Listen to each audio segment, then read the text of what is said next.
It was a cold, misty morning high up in the remote Andean mountains when 8-year-old Nero disappeared without a trace. The villagers still remember that day. The sky was unusually quiet, the sheep restless, and the mountain winds carried an eerie silence that felt like a warning. Naira was known by everyone in the village. Her wide smile, her bright red sweater, and the way she ran barefoot through the grass, chasing after her flock, made her impossible to forget.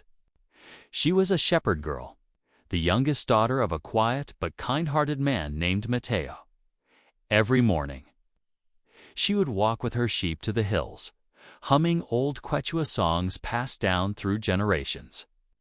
That morning, 22 years ago, was supposed to be just like all the others. But she never came back. The search began almost immediately, as the sun dipped behind the peaks, painting the sky orange and purple. The villagers lit torches and fanned out across the mountain.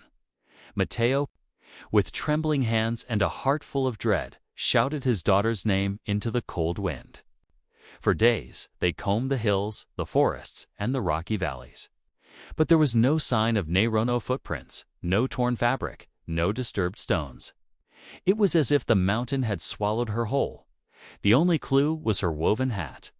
The plua was her woven hat. The one her grandmother had made for her, found hanging from a low tree branch near the river, as if someone had placed it there on purpose. Some believed she had fallen into the river and been carried away. Others whispered darker stories, old legends of spirits and ancient guardians of the mountains who took children who wandered too far. Over time, the search faded, the trail went cold, and life moved on. But Mateo never did. Every year on the same day, Mateo returned to the place where Nero was last seen. He would sit by the same tree, holding her hat, whispering stories to the wind, hoping somehow she would hear. He never gave up, not truly.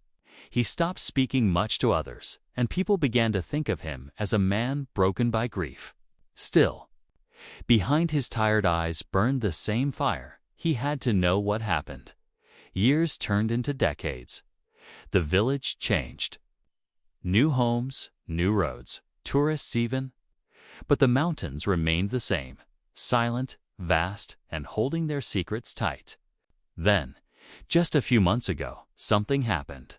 Something that would unravel everything. Mateo had decided to climb deeper into the mountains, farther than he had ever gone before. He was older now, frailer, but something pulled him up those slopes. A dream, maybe, or a feeling he couldn't explain. After 2 days of hiking alone, he stumbled upon something strange. Nestled between two cliffs, covered in vines and moss, was a small stone hut he had never seen before. It looked ancient, like it had been there for centuries. The door was slightly open, his heart pounding. Mateo stepped inside. What he found inside that hut changed everything. There were markings on the walls, symbols he didn't understand, and drawings that looked almost childlike. There were old clothes, carefully folded, and there was a carved wooden toy, the exact kind Naira used to play with. It was hers. Mateo recognized the scratches, the paint, the way one of the legs was missing. It was like stepping into a memory that had been hidden in the mountain all these years. But how? Who had been living here? And why did everything feel recent? Mateo returned to the village, shaken, clutching the toy in his hands. No one believed him at first. Some thought he had finally lost his mind. Others were just afraid that something they thought was buried in the past was suddenly stirring again. A few younger villagers decided to return with him to the stone hut. This time, the place was different. The door had been closed. The drawings were gone. But the toy remained, sitting neatly on a flat stone in the center of the room. And beneath it, something was carved into the floor. A name, Naira. Clear, deliberate, unmistakable. Was she still alive after all these years? Had she been living in hiding, Or had someone else taken her there? Was it a message, a clue, or something else entirely? No one had answers, only more questions. And as word of the discovery spread, new eyes turned toward the village, toward the mountains, and toward a mystery that had remained untouched for over 2 decades. Mateo's world had been turned upside down once again. But he was no longer the only one searching for the truth. Whatever had happened to Nera, whether it was something human, something natural, or something unexplainable, it had started to surface. And Mateo was determined to follow the trail, no matter how dark or dangerous it became. Because now, for the first time in 22 years, he had something he hadn't dared to feel in a long time. Hope, but what Mateo doesn't know yet is that the truth waiting in those mountains. Mateo couldn't sleep after finding the stone hut. Every time he closed his eyes, he saw Nera's name carved into the floor. He couldn't stop thinking about how someone or something had written it. The carving was fresh, not 22 years old. The lines were clean. The stone still showed dust around the edges. That meant someone had been there recently. But who? The villagers were uneasy. In small towns like this, where everyone knows each other, news travels fast. Whispers filled the streets. Some believed it was a sign Nera was still alive. Others thought Mateo was chasing ghosts, memories twisted by grief and time. But a few of the elders grew quiet, too quiet, as if they recognized something but were too afraid to speak. There were stories, old ones, passed down by grandparents and great-grandparents about the mountains. About how some places weren't meant to be disturbed. About children who vanished and were never seen again, as if the earth itself took them. Mateo tried to talk to one of the oldest women in the village, Mama Inés. She had lived through earthquakes, storms, and times when the village had no electricity. When he showed her the wooden toy and told her about the hut, her face went pale. She didn't speak right away, just looked at the toy in silence. Then, almost in a whisper, she said, "That place has a name. We call it La Boca de la Tierra, the Earth's Mouth." He asked what that meant, but she shook her head. "We're not supposed to go there. Some places aren't lost. They're hidden for a reason." Mateo didn't know what to make of that. He wasn't a man who believed in stories. He believed in his daughter. He believed in the warmth of her laugh, the sound of her footsteps on the rocky paths, and the way she hugged him every night before bed. And now he believed she might still be out there. The next few days he prepared. He packed food, water, a lantern, and a small bundle of Nera's things he had kept all these years. A scarf, a drawing, and a worn-out journal with clumsy letters she had written when she was learning to read. This time, he wasn't going to just visit the hut. He was going deeper. Past the hut, into the upper reaches of the mountains, where even shepherds rarely wandered. On the morning he left, a young man from the village named Elias offered to go with him. Elias had grown up hearing about Neha's story and had always been curious. He said it didn't feel right letting Mateo go alone. Mateo hesitated, but finally agreed. Maybe it would be good to have another pair of eyes, someone younger. Someone who could help if anything went wrong. They climbed for 2 days. The paths were steep and rough. Loose stones made every step dangerous. The higher they went, the quieter it got. No birds. No insects. Just the sound of their boots and their breathing. They reached the hut again, and everything was as Mateo had left it, the toy still there. Nera's name still fresh. But now, something new. Small footprints in the dirt, too small for a grown man. But too recent to be from 22 years ago. Elias bent down to look. "These weren't here before," he said. "Whoever made them is still around." They spent the night near the hut, taking turns keeping watch. In the middle of the night, Mateo thought he heard something, a soft, rustling sound, like fabric brushing against stone. He sat up quickly and shined his lantern toward the trees. Nothing but the feeling lingered. A sense of being watched, not by an animal, but by something that didn't want to be seen. The next morning, they went farther up, following the ridge behind the hut. That's when they found something that made both of them stop in their tracks. A pile of stones, carefully arranged into a circle, with strange wooden figures placed inside.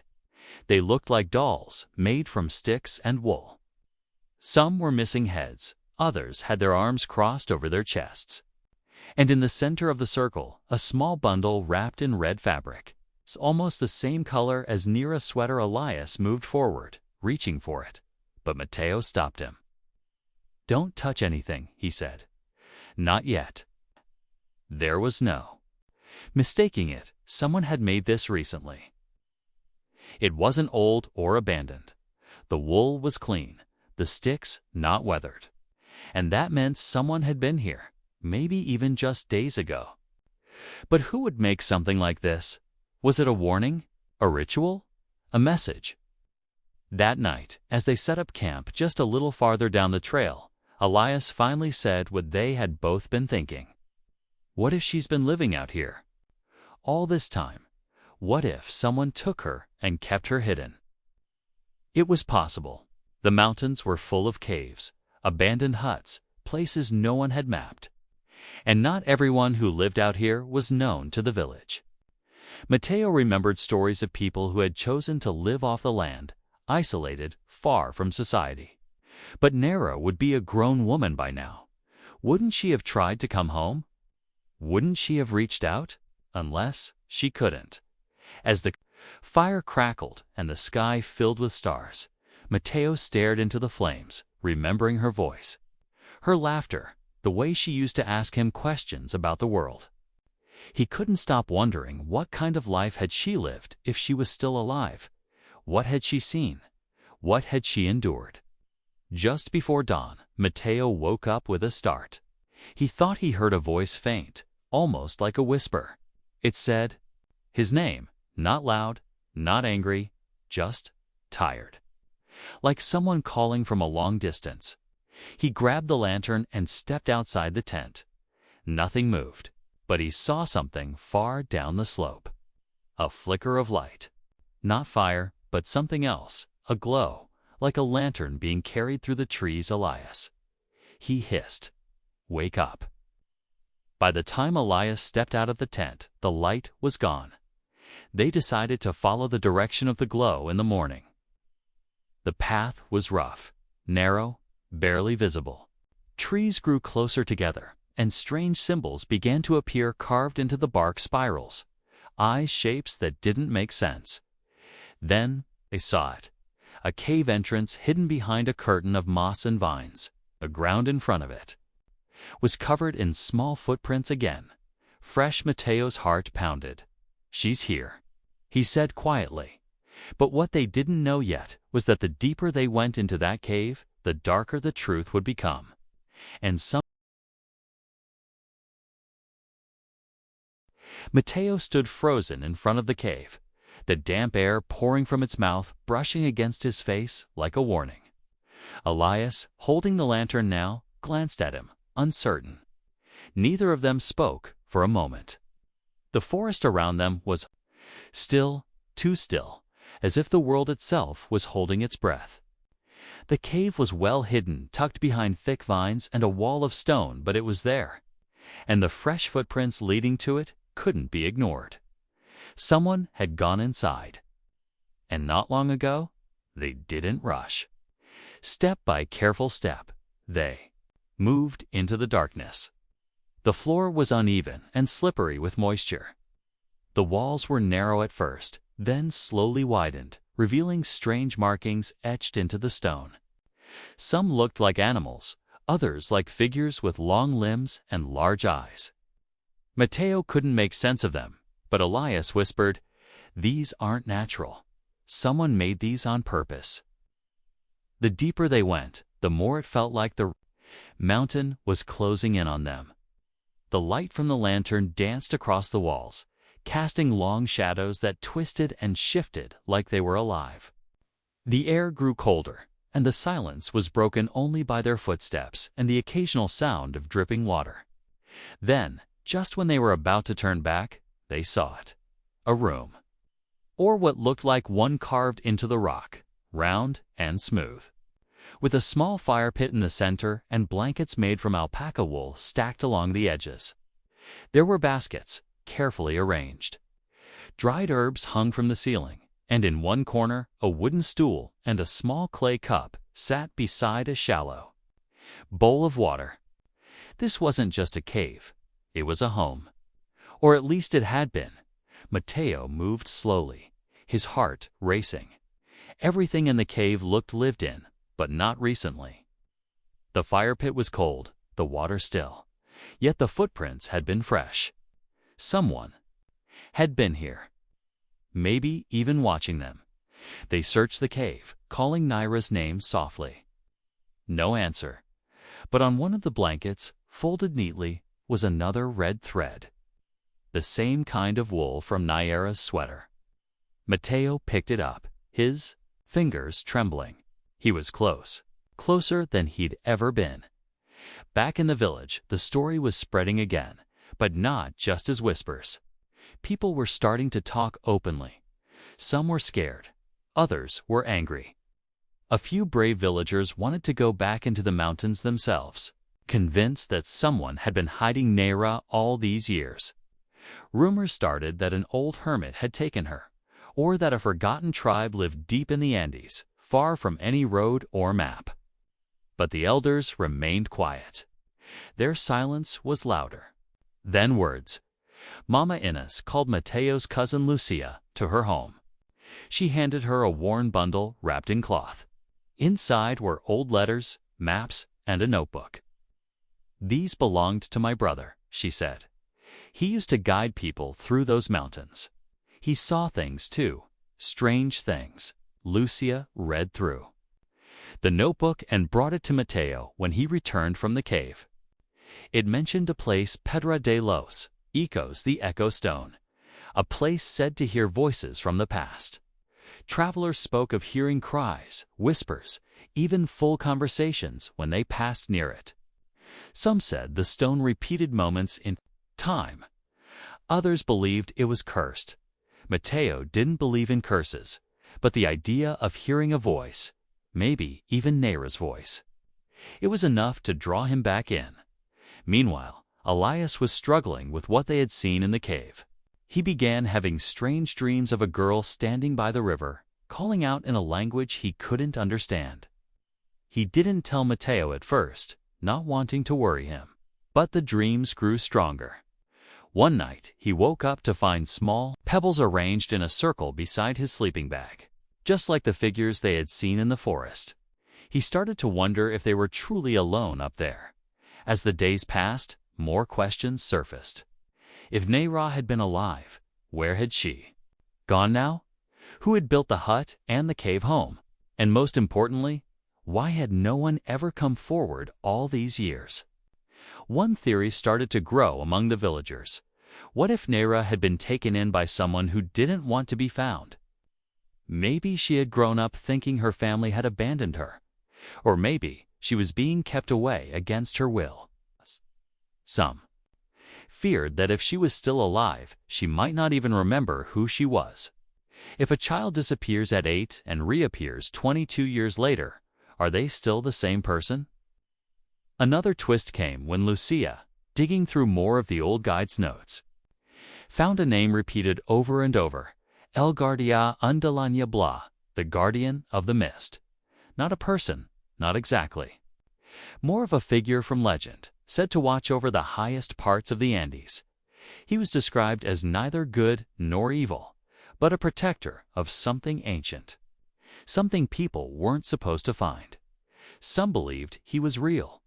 Others said he was just a way to scare children from wandering too far. But Mateo wasn't afraid of legends. He had already lost more than fear could touch. He was ready to face whatever lay ahead, whether it was the truth, the past, or something he couldn't yet name. as they prepared for another journey into the deeper parts of the mountains. Man arrived at the village. Said he was a researcher studying forgotten Andean settlements. But something about him felt off. He asked too many questions, especially about the cave and the drawings. He showed too much interest in Naro's case. When Mateo refused to speak to him, the man grew pushy. That night, someone broke into Mateo's small home. Nothing was taken. But Nara's journal, the one she'd written as a child, had been opened and placed carefully in the middle of the room. A single page had been torn out. Now Mateo realized he wasn't the only one searching. Others were watching. And not all of them wanted the truth to come out. The mountains still held their silence. The cave remained undisturbed, but deep inside, something was changing. The air felt different. The paths they had once walked felt unfamiliar. And as Mateo looked toward the next ridge where the echo stone was said to stand, he felt a chill that had nothing to do with the wind. Whatever lay ahead was no longer just about finding his daughter. It was the morning they left for the final stretch toward the echo stone. The sky was unusually clear. A sharp wind sliced through the silence, and the usual sounds of birds or distant animals were missing. Mateo could feel that something was shifting. He carried with him a small leather pouch with Nara's old necklace inside. It had been hers since she was little, a gift from her grandmother. Holding it now gave him courage. Elias walked beside him, quiet but alert, and Lucia trailed behind with Mama Inés' notebook clutched in her arms. None of them said much. Words felt heavy, like they didn't belong out here anymore. They hiked through narrow trails, past steep ridges, and crossed icy streams. The echo stone, according to the old map, sat beyond a ridge few people dared to cross. They climbed in silence, the air thinning with every step. When they finally reached the top, there it was, massive, jagged, and strangely smooth on one side. The stone stood in the center of a small flat clearing surrounded by twisted trees and patches of brittle grass. As they got closer, they could hear it. Not loud, not clear. Just faint murmurs, like voices carried by the wind. Mateo froze. A woman's voice whispered, almost like a memory. Elias stepped back, startled. Elias. Hands trembled as she opened the notebook and flipped to the last marked page. It says those who hear the echo stone must listen with their hearts, not their ears, she read. It repeats moments from the past, but only those who are meant to hear will understand. Mateo stepped forward and placed his hand on the smooth side of the stone. He closed his eyes. At first, he heard only the wind. Then, soft as a breath, he heard laughter. A child's laugh. Then, a name. Papa. His knees buckled. It was Nara's voice. He was calling him. He opened his eyes, his heart racing. Elias and Lucia watched him, their faces pale. They'd heard it too. But that moment was broken by the sound of movement. Not wind, not animals' footsteps. They spun around. From the trees, shadows moved to figures, slowly approaching. One of them was the same man who had visited the village pretending to be a researcher. The other was someone none of them recognized, tall, with a hood pulled low, and a walking stick carved with strange symbols. Mateo stepped protectively in front of the echo stone. "What do you want?" he asked. The man in the hood didn't answer, but the other one spoke. "You're in a place you shouldn't be. That stone doesn't belong to you," Lucia held up the notebook. "This is our land. These are our stories." The man smiled. But it wasn't friendly. "Stories," he said, "are powerful. Dangerous when believed too much." Elias stepped forward, his voice calm but firm. "We're not here to fight. We're just looking for answers. For someone who was lost." The hooded man finally spoke, his voice rough like dry leaves. She was not lost. She was taken by the mountain. A cold silence fell. Mateo felt his stomach twist. "What do you mean, taken?" But the man only pointed toward the echo stone. She called to it. The mountain listened. Before they could ask more, he turned and began to walk away.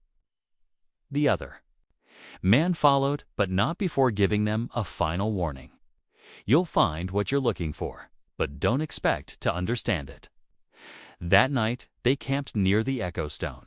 No one could sleep. The air was too charged, the stone too close. Some time past midnight, Mateo woke up gasping for breath. A strange fog had crept in thick, silent, and cold. He stumbled out of his tent and saw her, a figure standing by the stone. Long black hair, a red wool sweater. "Nehru," he whispered. She turned her head slowly. Her face was shadowed, unreadable. But then she smiled, soft and sad, and vanished into the mist. He ran forward, calling her name, but there was nothing. Only the echo of his own voice bouncing off the stone, then fading. In the morning, Mateo told the others. Lucia checked the ground. There were footprints, bare, small. Elias said nothing, just stared at the mountain with wide, haunted eyes. That day, they followed the footprints. Through dense forest, over sharp ridges, and down into a valley no map had ever marked. It was there they found a tan old stone. Settlement almost completely hidden. Houses built into the earth. Paths carved by hands long gone. It was quiet, but not abandoned. Smoke rose from a chimney. Someone was still there. They approached slowly. No one came out to greet them, but the door to the largest structure was open. Inside, the air was warm and smelled of herbs and earth. A fire crackled. On the wall, drawing scenes of mountain life, animals, stars, and a girl. Always the same girl. Growing older in each drawing, Lucia stepped closer. "That's Nera." Before Mateo could speak, footsteps echoed behind them. They turned, and there she stood, a woman grown, strong, her long hair braided with red thread. Her eyes wide, locked onto Mateo. She didn't speak, but something in her gaze made his heart stop. He stepped forward, barely breathing. "Nera," she blinked, like the name stirred something deep inside. But she didn't answer. Behind her, an older woman appeared, placing a gentle hand on her shoulder. "She doesn't remember," the woman said softly, "but her soul knows you." Mateo couldn't move. Every part of him wanted to run to her, to hold her, but something told him not to rush. This was a moment years in the making. "And it wasn't over yet," Elias, from behind, whispered. "Look." At her arm, a bracelet, worn and faded, but unmistakable. Nera's bracelet. The one she wore the day she vanished. The woman turned to lead Nera back into the home. "Come," she said. "You've come far. There's much you need to hear, but not all at once." As the door creaked shut, the fog began to roll in again. The mountain was not done with them, and deep inside, Mateo couldn't sleep that night. Even though his daughter stood right in front of him just hours before, something didn't feel settled. He kept replaying the moment in his head, her eyes, her silence, the bracelet on her wrist. It was her. But why didn't she speak? Why didn't she run to him like he had dreamed all these years? The woman with her, whoever she was, held more answers than she let on. Mateo could feel it. And as the fog rolled in thicker, curling around their small, camp-like fingers, the silence pressed in even tighter. Elias stayed up too, eyes fixed on the dim glow of the nearby fire. "That wasn't just memory loss," he said under his breath. "She looked at you like she was trying to remember, but also like she was afraid too." Mateo didn't answer. His thoughts were already turning to what might have happened over. The 22 long years Nera had been gone. case she'd been raised in isolation? Brainwashed. Or had something else changed, her something they hadn't seen yet? Before dawn, Lucia returned from the other side of the valley where she'd gone. To look around, her face was pale. "There's something here," she whispered. "Not just this place. A feeling. Like we're being watched. And not by people." She unrolled a sketch she'd copied from one of the stone walls, an image of a circle of people with hollow eyes standing around the echo stone, arms raised to the sky. Above them floated a symbol that looked like both an eye and a sun. It's in every structure, every doorway. Like a seal or a warning. Mateo took a deep breath. Whatever this hidden village was, it wasn't just a place where people had disappeared. It felt like something deeper, older, something connected to the land itself. The drawings, the whispers from the echo stone, the fog, it wasn't coincidence. But before he could process more, they heard footsteps. Slow. Approaching, a man. Appeared in the morning light, tall and thin, wrapped in dark woven robes.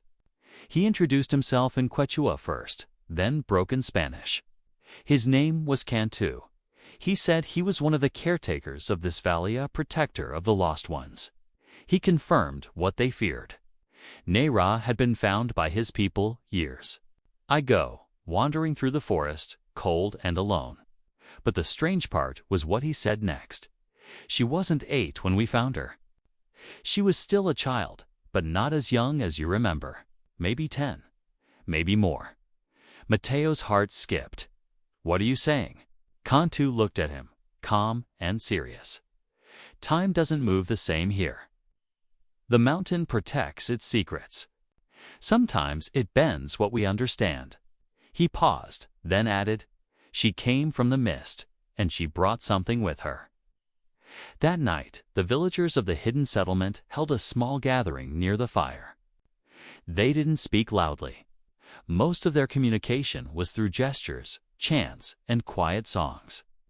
Nera sat among them, calm but distant. Her eyes would occasionally flick toward Mateo, and once, just for a moment, she smiled, but it vanished. Quickly, as if a part of her pulled it back, Lucia whispered to Mateo, "It's like she's part of them, but not fully." Then an older man stepped forward. Blind in one eye and leaning heavily on a carved staff, he pointed at Mateo and spoke something in Quechua. Cantu translated. "He says you've crossed a boundary that many are forbidden to cross, and now the mountain will test you." Before Mateo could ask what that meant, the old man placed a bowl at the center of the circle. It was filled with black stones. Everyone grew silent. One by one, each person took a stone and placed it on the ground, forming a ring. When it was Mateo's turn, he reached in. But as soon as his hand touched one of the stones, he felt a jolt run up his arm. His mind filled with images, flashes of places he'd never been, voices he didn't recognize, and a dark figure watching from a ridge high above the clouds. He pulled back, gasping. Cantu looked troubled. "You've seen it?" "Too," he said. "The one they call the Watcher." Mateo asked what that meant. Cantu didn't answer directly. He only said, "It's what comes before the truth." As if things couldn't get stranger, Lucia returned to the structure where they had first seen the drawings. She was drawn to the wall again, unable to shake the feeling that something had been added. And she was right. A new drawing had appeared overnight, stretched freshly into the stone. This time, it showed a man standing alone beneath the echo stone, arms outstretched, surrounded by shadowy figures. But what caught her breath was the figure above him, a girl in a red sweater. Her face turned away. She ran to show Mateo. He stared at it, heart pounding. It wasn't just a warning, it was a message. But from who? And why now? The next morning, Nera was gone. Her bed was undisturbed, but her bracelet had been left on the stone ledge beside it. Mateo grabbed it and raced outside. The mist was even thicker now, The entire valley was silent. Elias found a single trail of footprints leading away from the village toward the steep ridge behind the Echo Stone, a place Cantu had warned them never to go. As they followed the prints, the silence grew heavier, the trees older, and the fog almost unbearable. Elias muttered, "It feels like we're being pulled." Mateo didn't answer. His only focus was on finding his daughter. Again, but what they found instead was another cave smaller, hidden under a collapsed stone arch. And just outside it, drawn in ash and mud, was the same sun-eye symbol from the village walls. This time, it was broken, cracked down the middle. Inside the cave, they expected darkness. But instead, a faint blue glow pulsed gently from deeper within, lighting the way like a heartbeat. They didn't stop. Mateo stepped forward, deeper into the unknown, unaware that the next steps he took would uncover a secret not just about Nera but about himself, and the dark promise the mountain had made years ago. When it first took her, they were no longer just looking for a lost daughter. They were walking into the heart of a mystery that had The walls of the cave were smooth and oddly warm, as if they were breathing. Mateo stepped forward with cautious steps, Elias close behind, while Lucia clutched the notebook to her chest, her eyes wide with fear and awe. The deeper they went, the brighter the soft blue glow became, casting long shadows that danced across the stone. They didn't speak. The silence was too heavy, too sacred. It wasn't just a cavern, felt like a memory held in stone, a place untouched by time. Then, suddenly, the tunnel opened into a large chamber. And in the center of it, surrounded by ancient carvings and glowing crystal formations, stood Nairo. She wasn't afraid. She wasn't lost. She looked almost serene. She turned slowly as they entered, her eyes locking with Mateo's. For the first time, she spoke. "You came," she whispered. Her voice was soft but clear. "I wasn't sure you would." Mateo froze. "Nera, ... Is it really you?" She nodded once, slowly. "It's me. But I've changed." The mountain showed me things. Kept me alive when I should have died. And now, I'm part of it. Lucia stepped forward. "What does that mean?" "Part of what?" Nero walked over to one of the glowing walls and placed her hand on it. The blue light pulsed brighter, revealing images, moving shapes trapped in the crystal. Faces, people. Some they recognized. Others they didn't. All lost souls, frozen in time. And in the center of it all, shaped like a tree with roots stretching deep beneath the mountain. "This place holds memories," Nera said. "Stories. Pain, but also balance. The people who found me. ... They saved me. They taught me the old ways, the truth buried under generations of silence. The Echo Stone, the mist, even the Watcher, they're not legends. They're real, but not evil.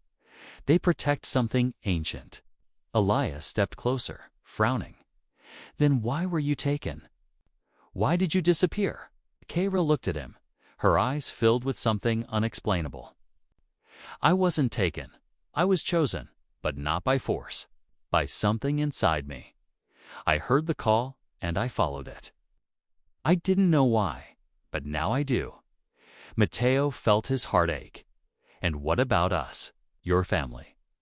We searched for you. We never stopped." She smiled gently. "I know. I felt you. That's why I called out through the stone. I wasn't ready before, but now something is changing. The balance is breaking. And it's because of what happened when I vanished." Lucia opened the notebook again. There's a final page. "I didn't read before. Says a life taken too early creates a space where time doesn't move. That space can either heal the land or tear it apart." Nera nodded. "When I disappeared, the mountain protected me. But it also froze something that wasn't meant to stop. Now that I've come back, the mountain is awakening. It wants to choose again. Suddenly, the chamber trembled. A low rumble echoed through the walls. Cracks appeared in the glowing crystal. The faces inside flickered. The mountain wasn't just stirring. It was reacting. Alias, Nera said quickly. The Watcher is coming. Before anyone could ask what that meant, a shadow appeared at the mouth of the cave. Tall, silent, and cloaked in darkness. It stepped forward. The same figure Mateo had seen in his visions. The Watcher didn't speak. It only raised a hand, and everything stopped. The rumble, the lights, even the air. Mateo couldn't breathe. The mountain was holding its breath. Then, the Watcher pointed at Naira. She stepped forward calmly. "I know," she whispered. "You want to take me again? But this time, I choose." Mateo rushed forward, desperate. "No, you just came back. I'm not losing you again." But Nea turned to him with tears in her eyes. "You didn't lose. Me, Papa. You found me, and now you have to let me go, so others won't be lost too." She stepped into the circle of light in the center of the chamber. The crystal pulsed, then cracked open to reveal a pool of still water beneath. She looked one last time at her father, at Elias, at Lucia Letters, and then, without a word, she stepped into the water and vanished beneath its surface. The Watcher lowered its hand. The tremor stopped, the light dimmed. And then, as suddenly as it came, the shadow turned and disappeared back into the mist. Mateo fell to his knees, stunned, cried quietly, and Elias stood frozen, unable to speak. Minutes passed. Maybe. Hours then, from the water, something floated up, a single red thread. The same one that had been braided into Nera's hair. Mateo caught it in his hand, holding it like it was her heartbeat. They left the chamber in silence, the mountain eerily calm now. The mist lifted as they descended, the echo stone behind them glowing faintly one last time before fading to stillness. When they returned to the village, Kantu met them with quiet understanding. "She gave herself," he said, "and the mountain is whole again."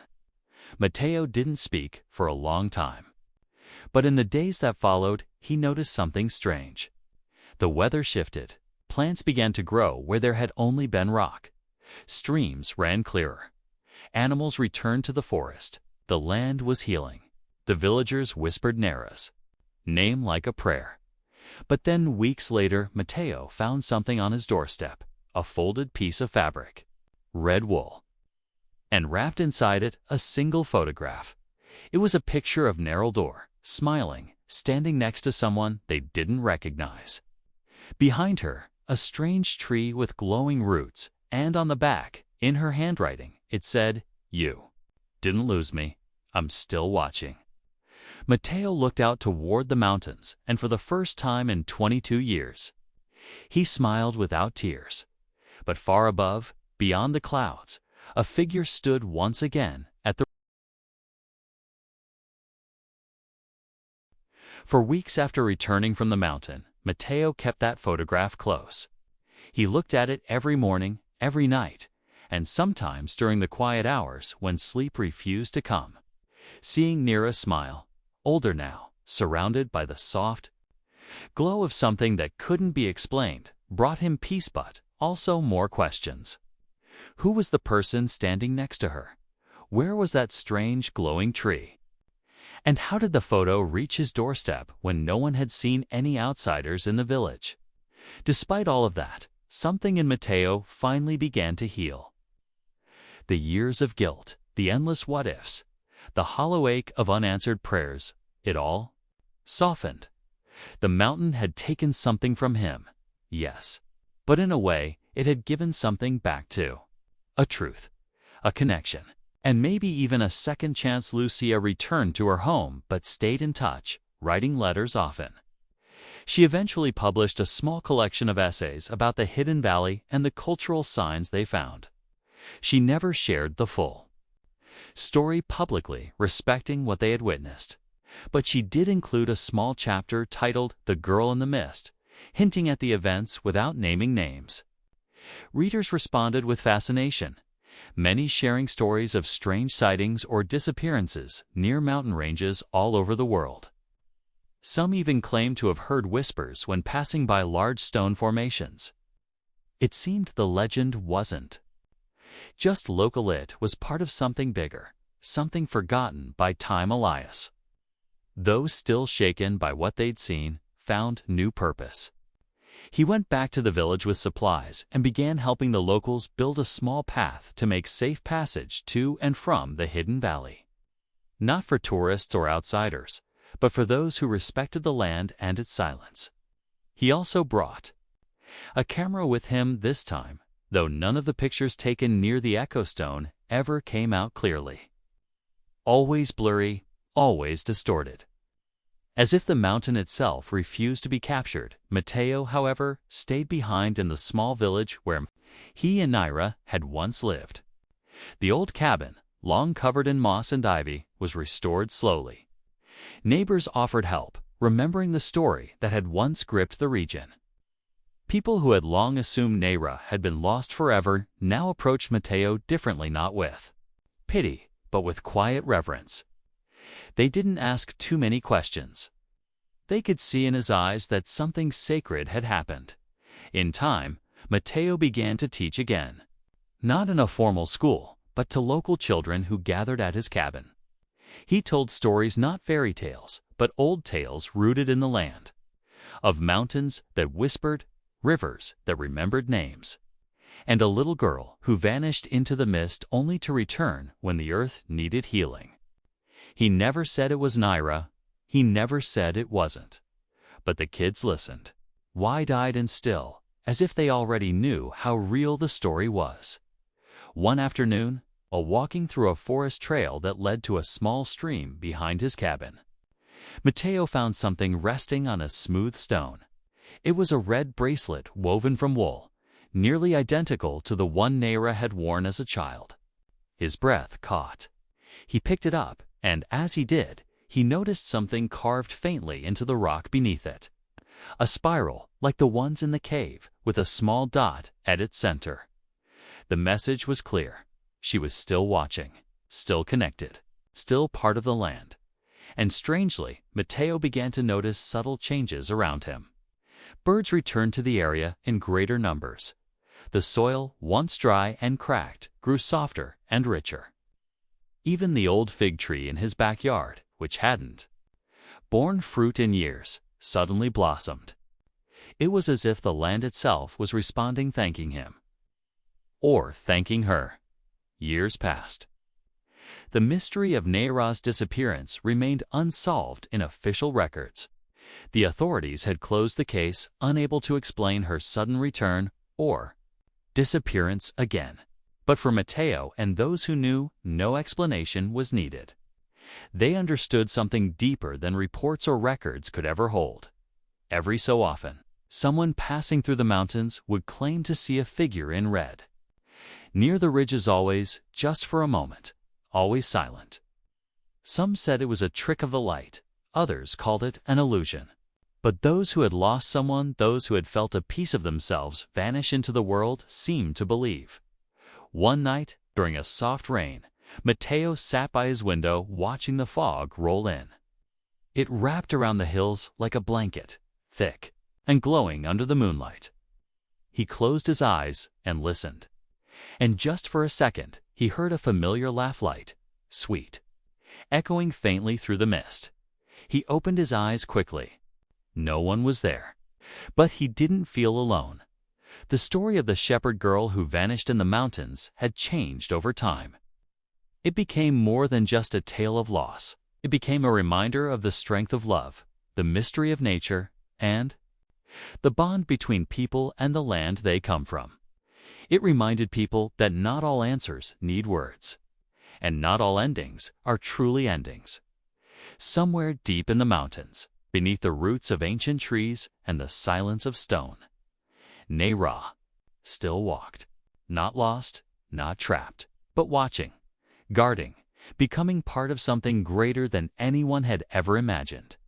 And Matteo, once broken by grief, now lived with quiet peace. Because in his heart, he knew the mountain didn't take his